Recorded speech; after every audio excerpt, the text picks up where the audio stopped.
Well, it's all about where the red's going to be. It's like it's not where the puck is; it's where the puck has to be in the next election. These ridings are very important to us across the country, and certainly I was in northern Quebec yesterday, northern Ontario today. It's a part of the world that I certainly know very well. Very glad to be here and get a chance to talk to people about the issues, and in particular to talk about the robocall issue today with Anthony and with his riding association. This is clearly one of the ridings that was targeted by someone, by people receiving calls that misled them and misdirected them, and clearly these are not inventions of the media or anyone else. These are real events that actually happen. So it's very important to discuss them with people, give people a chance to talk about the impact. Anthony's riding is going to be in court. We also have complaints to Elections Canada. And we're still waiting for answers from Mr. Harper. It's clear that this could a series of calls at this scale across the country in this way could not have happened by accident. It could not have been the product of one rogue individual in one riding, but is clearly the product of a coordinated and systematic effort. And we still have to get to the bottom of it. We're still not there yet, but we're still going to do everything we can to get to the bottom of it. Are you running for leader of the party?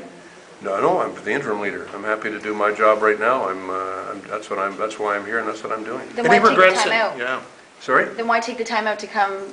I'm here because it's very important for me to talk to people across the country. We've got political work to do across the country. That's what an interim leader or political leader of any kind does. You've got to keep things going. We're going to have a leadership race later on this year and into 2013, but this is what I'm doing right now.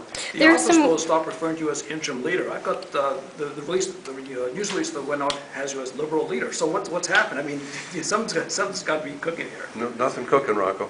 You can't. Sure. Now, is that? Are you ineligible to run for the leader because of the agreement that was made a couple of years ago? The executive, in its wisdom, when they appointed the interim leader a year ago, set out certain things in their resolution. Whether that will change or not, whether the executive will change that, I don't know. But all I can tell you is I'm doing my job as interim leader. And there is no leadership race going on at the moment. Chrétien keeps hinting at a merger between Liberals and NDP. What do you take of that? Well, I mean, when he was the leader for 13 years, it didn't happen. So to me, it's really just that conversation is really a distraction from where we are right now as a party. The challenges we're facing in terms of renewal, the things that we need to do. You can't really, discuss these things in front of a mirror. I think it's important to recognize that we've got work to be done here as a party. We've got a renewal that needs to happen, and it is happening across the party, across the country. We've got good, strong support in many parts of the country, and riding associations are coming together. This one, for example, we've had three very successful events of discussions with riding members, or leaders of the people active in the party at all levels. That's what I'm doing, and that's the nature of the job that I have to do. What's the vision for the renewal? What's the new vision that's going to bind people to the party? The vision is of a prosperous country where the prosperity is widely shared, where we remember what it is that we owe each other as Canadian citizens. I was talking earlier today about how it's, when the government says they're not going to have old age security or a guaranteed income supplement until people are 67, what that really means is the government isn't going to care about poverty until people are 67. I don't think the Canadian government should be worried about poverty only when people are 67. I think we should be worried about poverty all the time. I think we should be worried about making sure that Canadians have food on the table, that people aren't relying on food banks. I think we need to be making sure that the country does become a more prosperous place. And I think our vision clearly is one that's driven very much by our having to come to terms with a government that is not prepared to celebrate the Canadian Constitution, that is not prepared to celebrate democracy, that is not prepared to be transparent, and we clearly have to show ourselves to be different from that, and clearly have to present Canadians with a very, very clear alternative. So we're going to be talking the next election about how to ensure greater democracy in Canada, how to ensure more transparency. We're going to be talking about electoral reform. We're going to be talking about limiting the power of the Prime Minister. We're going to be talking about increasing the power of Parliament, increasing the power of Canadians. making sure they have greater ability to get their issues on the table. The Liberal Party is going to be dealing with all these questions as part of our renewal. Bob, I know- what do you think about the popularity of a far-right party like the Wildrose Party in Alberta? That doesn't seem Canadian-like if you read some of the... Well, look, if you go back, I'm not here to explain anything, but I can tell you, if you go back into the history of this country, in Alberta, you had Social Credit Party, you've had lots of populist movements of one kind and another. I don't see Wildrose as anything dramatically new.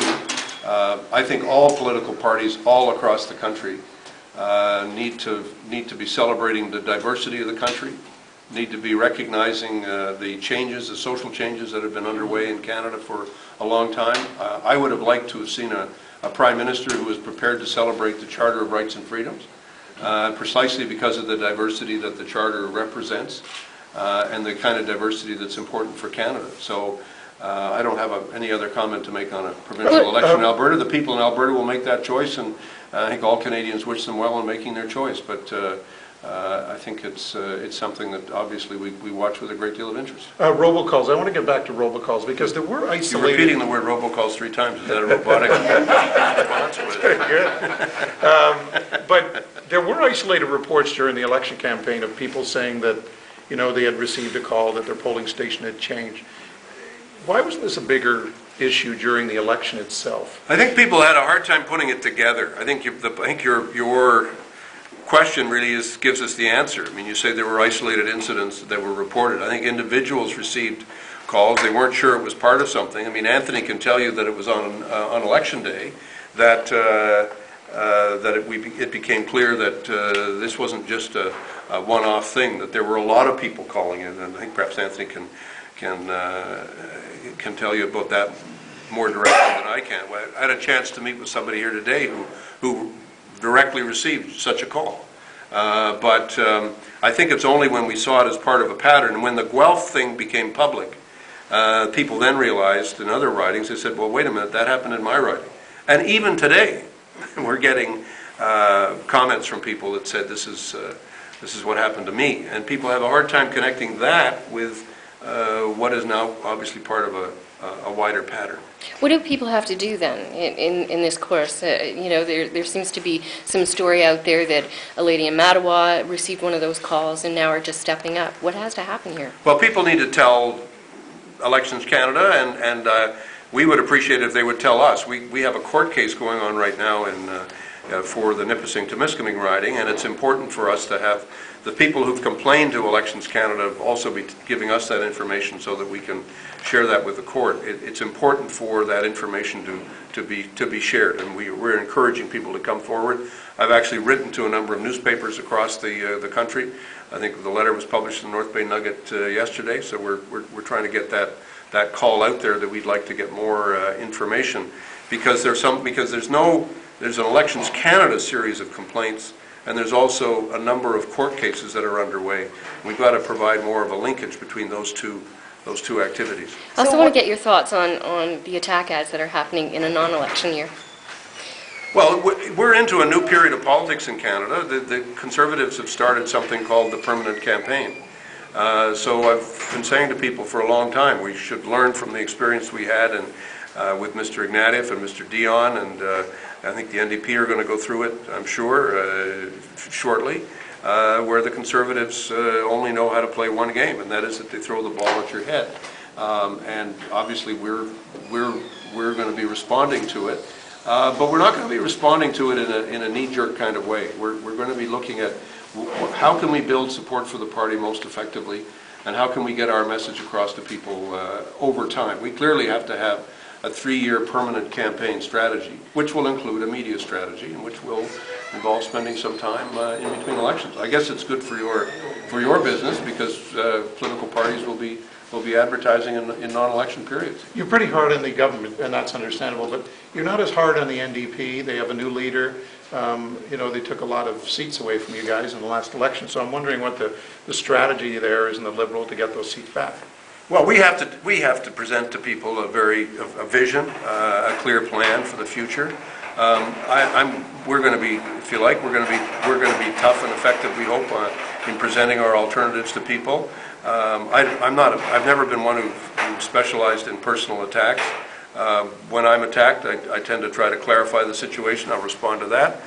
We've obviously got some political differences with the NDP. I think this week, our big difference with the NDP was what I would call their mealy-mouthed press release about the Charter of Rights and Freedoms. This is not a time to be apologizing or wringing our hands about the Charter of Rights and Freedoms. It's important for us to celebrate it right across the country. C'est important de célébrer la Charte des droits et des libertés à travers le pays, non seulement en Ontario, la Colombie-Britannique, mais partout. La Constitution est un document qui appartient à toute la population du Canada. Naturellement, il inclut tous les citoyens canadiens qui sont dans la province du Québec. So what are you doing here? Are you reassuring? Are you, consulting? Are you campaigning? What are you doing here? I'm doing all three of those things, and I'm also talking to my good friends in the media, for whom I have such love and affection, and it's just hard for me to stay away from them. Some of them I've known for a very long time, and it's great to be back here in North Bay.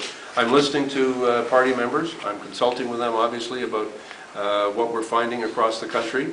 And in response to what Mr. Harper has created in Canada, which is a permanent campaign, obviously, we're all campaigning. We're all now going to be campaigning all the time, 24 hours a day, 7 days a week, 365 days a year. I mean, that's the nature of the game that Mr. Harper has created. Last question.